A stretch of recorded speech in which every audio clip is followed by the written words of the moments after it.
How can something as beautiful as this be dying? A plague is ruining the land, but the tree of life still stands. Question is, for how long? End is coming to the new world. The tribes stand divided, in need of someone strong enough to unite them, or bring them all down. This is a story with an unusual beginning. So, let's expect an unusual end.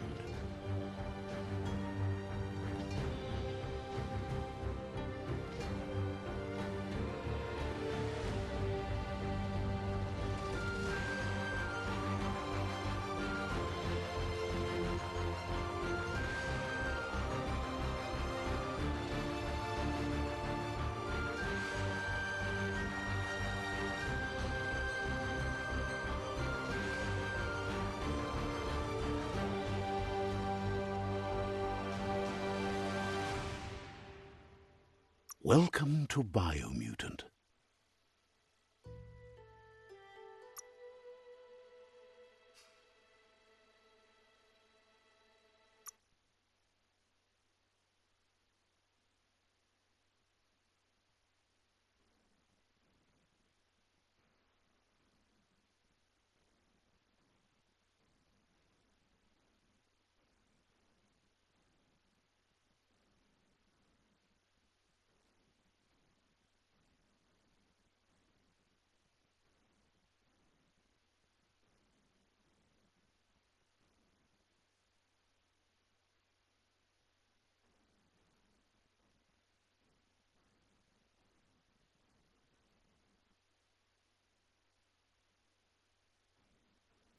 Don't forget the past. Learn from it.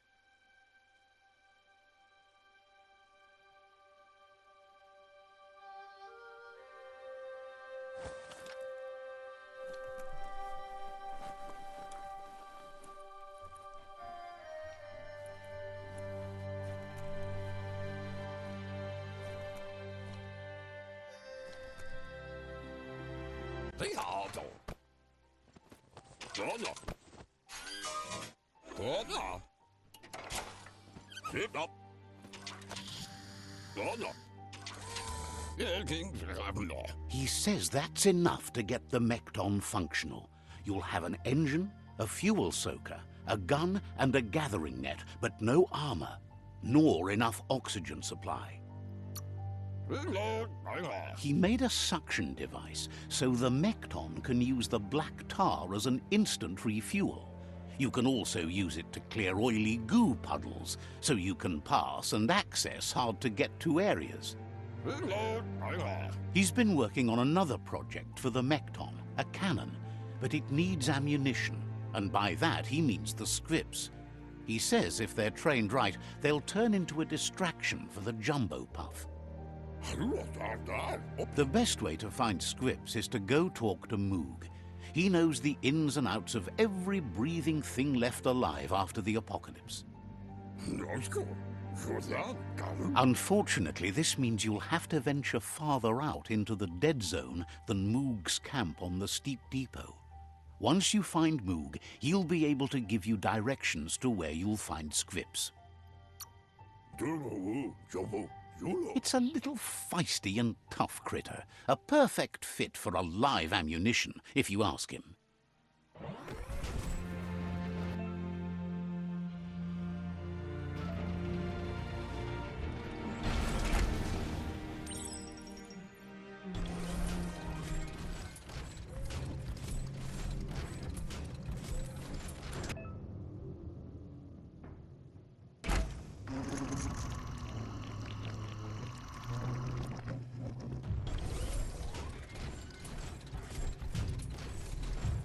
The air is so dry.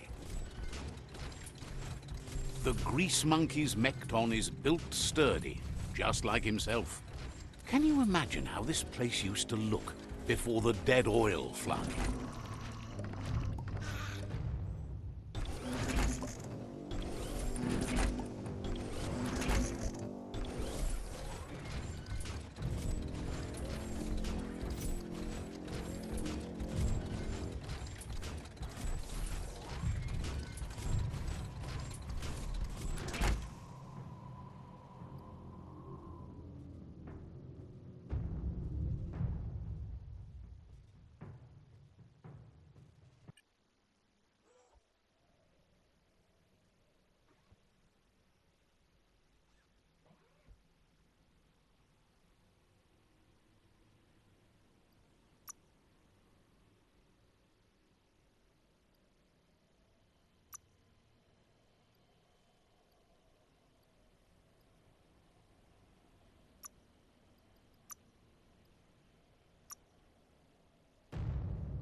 making your Mekton shine.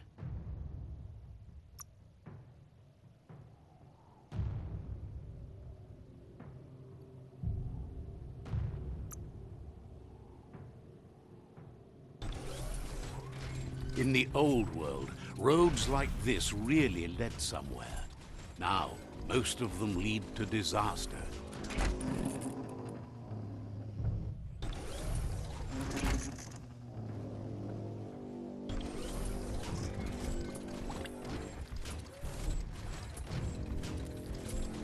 That over there is Steepo Depot, the cliffside that Moog hangs on to.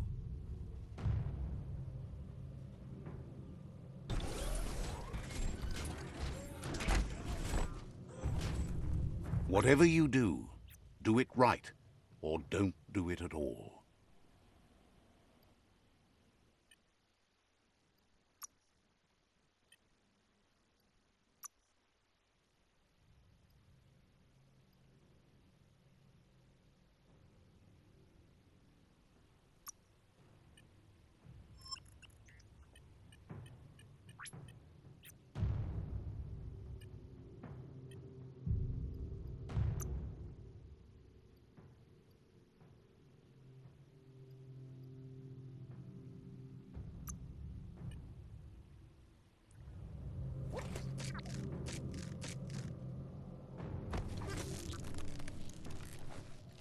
Botse. Inmo. Diava.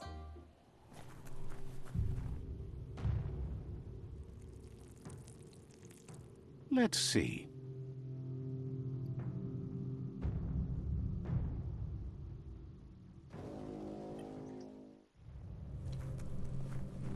Und Lumpfaubso. This one's impressed to see you out here. He figured you'd be dead by now. Not many are as tough and clever as you must be. Und Lumpfaubso. Says a monster hunter hears many things on the wind. Moog says that all your power doesn't do you a bit of good if you're not willing to pull the trigger when the time comes. Giravabasco. Choosing what to kill and what to spare are the most important decisions you'll make. Como judo vavazine. You might have a steady aim, but you need to be sure that you pick your targets with care. Diava. It's hard to make those life or death decisions for others, but someone's got to do it. Otherwise, they'll do it themselves, and you know they'll miss. Jacques Intankaku. Claims he mostly kills whoever he doesn't like. Munteo Mastula. Says it's wild that the world seems to be coming back, but he supposes that means more monsters for him to shoot. Why adfuno diabe? Wonders why you work so hard to keep things alive. Bullets help thin the herd instead. Fiona. Says you should give up on working with the stubborn myriad. He keeps trying to put out their lights and they keep putting up new ones. Why adfuno diabe? Says they keep the monsters away. He needs them closer, not farther. Khalifav Cairo. But enough of that, right? Khalifav Cairo. He says the wildlife, nature, has changed and turned against us. Instincts of survival took over when the world changed. He's not sure about their veggie diet anymore, and if it's changed, who knows what it's done with the chemical composition of their body output. Wow. Right now, though, he feels he's come to a point where he's got a pretty clear idea on the whereabouts of monsters, both tall and short. Says as big as they are, the world is bigger. To find where they are, you need to see where they've been. Schon. Moog says you must learn to walk before you can run. It takes practice before you can call yourself a monster hunter. Kidlo. Fortunately for you, he can help. He understands you need to start off with something small before you go big. Zaduna. There's no better place to start than a squip cave. Hunting down a couple of these little critters for yourself should keep you on your toes. Over bubu. Ah. Says it's not far at all. Fortunately for you, the squips seem to have acclimatized themselves to the otherwise uninhabitable dead zone.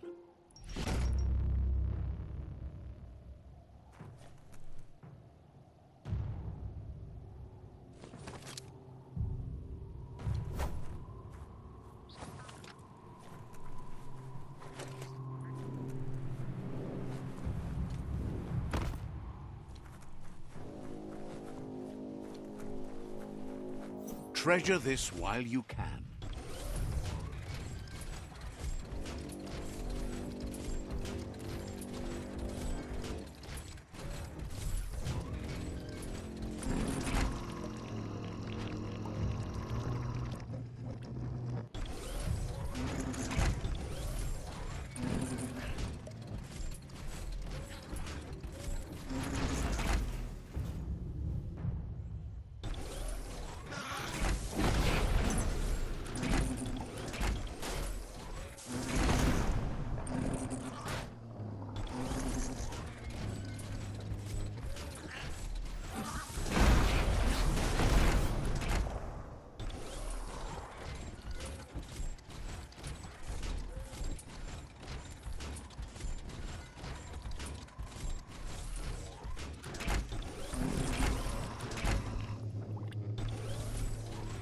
Wait, it's the Scrip hole-up. Place is just filled with critters.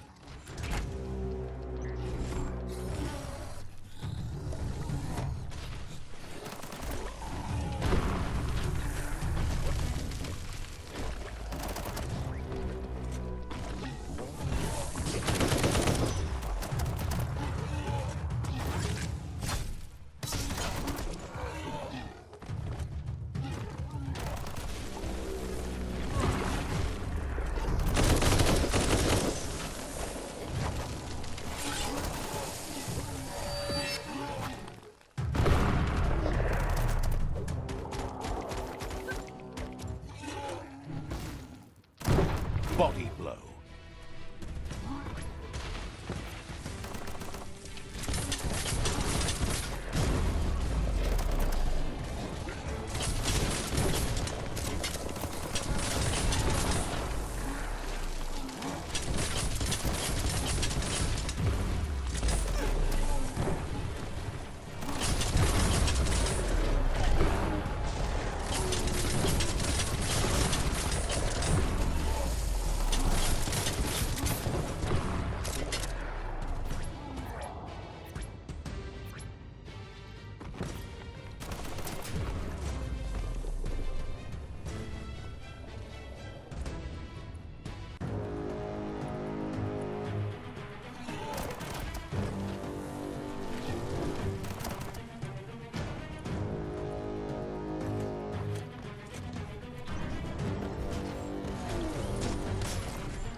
Back to your own stompers. Nothing like a story with an unexpected ending.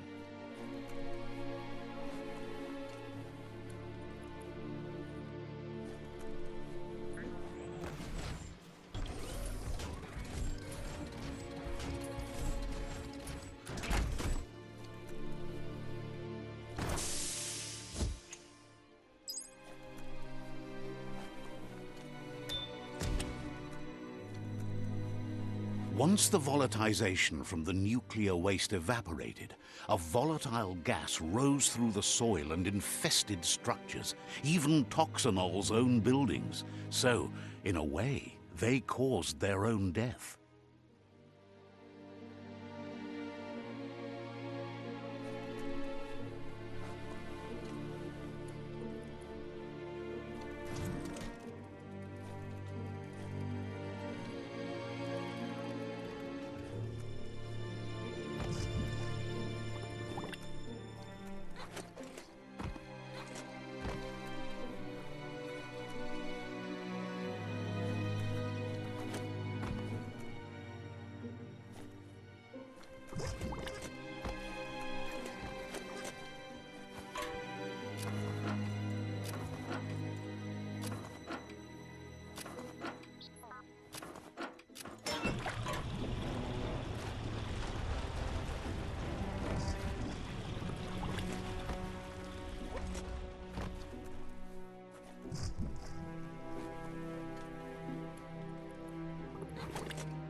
Every day is a new chance to fulfill your destiny.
You need to line up the switches so they match.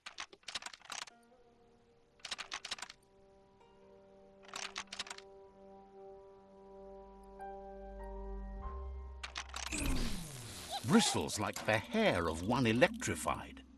You need to line up the switches so they match.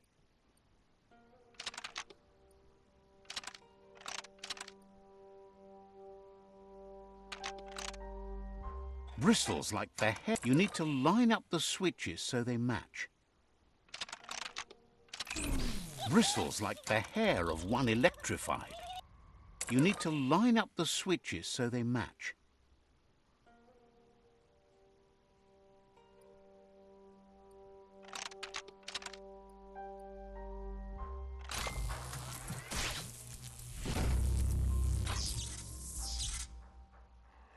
Good. That's enough electric current to initiate the actuators and activate the framework.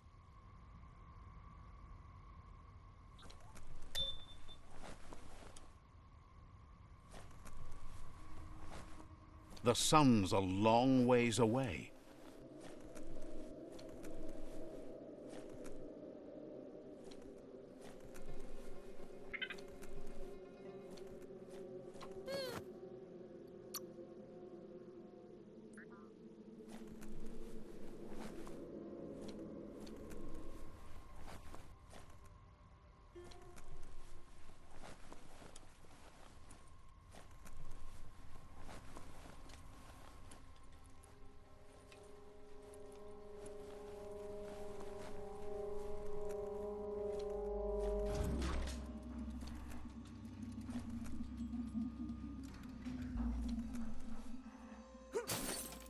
A real power blade.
Nothing but dead air here.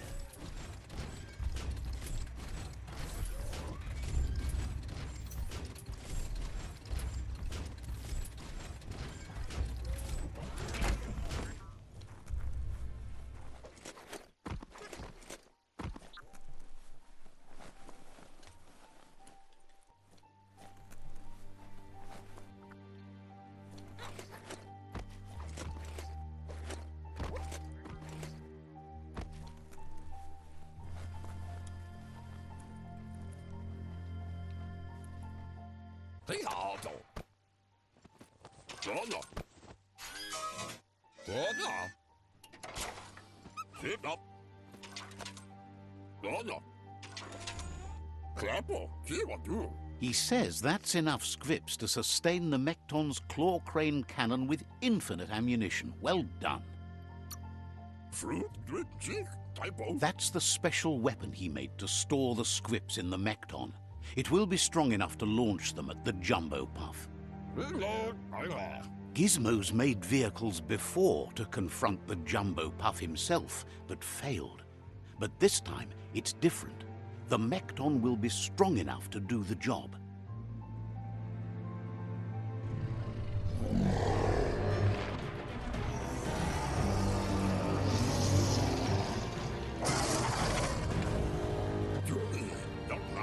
It's time to put a stop to the Worldeater now, otherwise he fears the damage it's caused to the tree already will be too much to handle. There's time to improve the Mekton before you confront the Puff. There are more wreck boxes out in the dead zone with gear you should be able to equip the Mekton with on your own. He's sure you remember enough of what he taught you about upcycling to fit some skronky gear to the Mekton on your own. Gizmo wants to help if he can.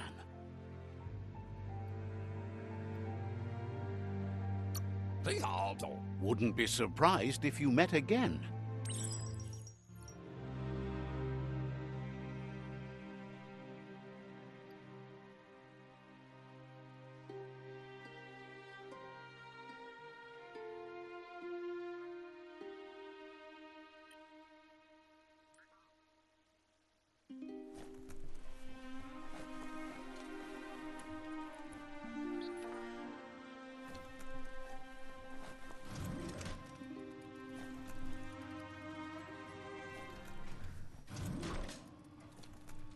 Someone has to end this plague before it's too late.